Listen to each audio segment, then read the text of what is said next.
So mga tol, matapos pong masungkit ni Yumar Marcial ang WBC International Middleweight title nang talunin niya si Eddie Colmenares ng Venezuela sa Trilla in Manila 2 na ginanap sa Smart Araneta Coliseum noong nakaraang araw. Marami ang nagsasabi na dapat daw si Colmenares ang nanalo sa laban na yan. 2 beses daw kasing pinabagsak ni Colmenares si Marcial. So majority decision nga po ang panalo ni Yumar Marcial. 2 hurado ang pumabor sa kanya, habang yung isang hurado tabla naman ang in-score. Sa mata ng 2 hurado, mas lamang sa patama itong si Yumar. Talagang makikita naman mga tol na lumalaban din itong si Marcial at ilang beses din niya nasaktan itong si Colmenares. Yun nga lang, hindi niya napabagsak itong si Colmenares. Si Yumar pa ang 2 beses na bumagsak. Subalit may binunyag po si Marcial mga tol sa laban niya sa Trilla in Manila 2. Sinabi niyang lumaban daw siya na may diarrhea. Kahapon pa daw niya yung nararamdaman hanggang sa lumaban siya. Sa tuwing tatamaan nga daw siya sa bodega mga tol, parang katapusan na daw niya. Tinitiis lang daw niya yung sakit hanggang matapos ang final bell. Pero wala naman daw siyang excuses. Talagang matigas na warrior daw itong si Colmenares. Pumunta daw ito ng Pilipinas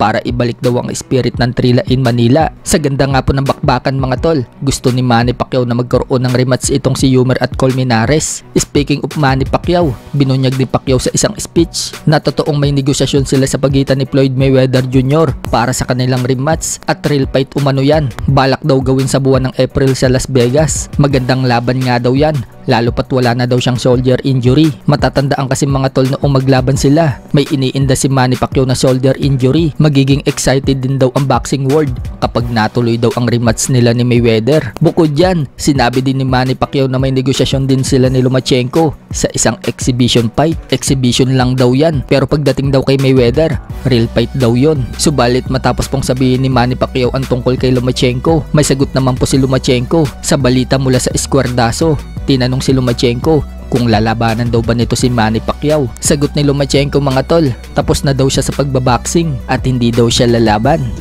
Loma, is the Pacquiao fight happening? Is that not happening with the Pacquiao? I finished with the boxing, man. No exhibitions at all.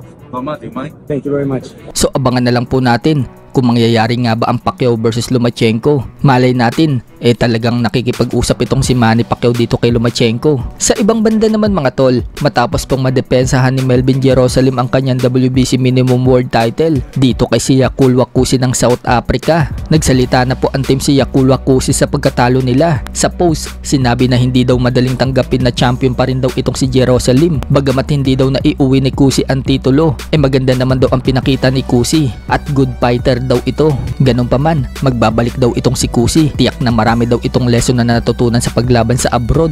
Sa iba pang balita mga tol, matapos pong matalo si former 3 Division World Champion General Casimero dito kay Japanese Kyonosuke Kameda, nakauwi na po ng ormok si Casimero. Namigay siya ng balato sa magulang niya at 2 niyang anak at sinabi sa comment section, siya daw pala yung pumaldo at hindi sila.